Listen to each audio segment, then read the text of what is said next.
ভাই মানি ব্যাগও আমরা গ্যারান্টি দিচ্ছি। মিশরি বাজার বিডির পক্ষ থেকে মানি ব্যাগও আপনারা গ্যারান্টি পাচ্ছেন। একটু ক্যামেরাটা সামনে থেকে নিয়ে এসো। এটা কিন্তু অরিজিনাল চামড়া, অরিজিনাল চামড়া। এই দেখেন মানি ব্যাগটা দেখেন, সাইডে কিন্তু আপনার চৌম্বক সিস্টেম আছে, আপনি এমনি করবেন সুন্দর করে আটকে যাবে। তো দেখতে পাচ্ছেন এটা কিন্তু অরিজিনাল চামড়া এবং কিন্তু খুবই কোয়ালিটিফুল এবং প্রিমিয়াম লুকের একটি মানি ব্যাগ।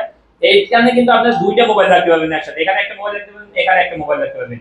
এবং যাদের আপনার টাকা পয়সা আছে এখানে কিন্তু আপনারা রাখতে পারবেন। আপনাদের যদি মোবাইলটা দেখে দেখাই যে কিভাবে রাখবেন, এই যে এখানে একটা রাখবেন এবং এর পাশে কিন্তু এই যে এখানে আরেকটা কিন্তু মানে অফুন্ত জায়গা কিন্তু মানি ব্যাগের মধ্যে। আমি দেখাই, দেখেন এই যে এখানে কিন্তু আপনারা একটা মোবাইল রাখতে পারতেছেন, অর্থাৎ দুইটা মোবাইল রেখেও কিন্তু আপনারা সুন্দর করে এখানে আটকাতে পারবেন, কেউ বুঝতে পারবে না। তো দেখতে পাচ্ছেন খুবই, যারা একটু হাই লেভেলের বাজেটের মধ্যে মানি ব্যাগ নিতে চান আমাদের এই মানি ব্যাগগুলো নিতে পারবেন। 1 বছরের এগুলো গ্যারান্টি আছে। এগুলো মানি ব্যাগগুলো আপনারা খুবই আরামের সহিত 2 থেকে 5 বছর আরামে ব্যবহার করতে পারবেন। তো যারা এইরকম একটু দামের মধ্যে নিতে চান, দ্রুত আমাদের সাথে যোগাযোগ করবেন স্ক্রিনে দেওয়া নাম্বারে। ধন্যবাদ।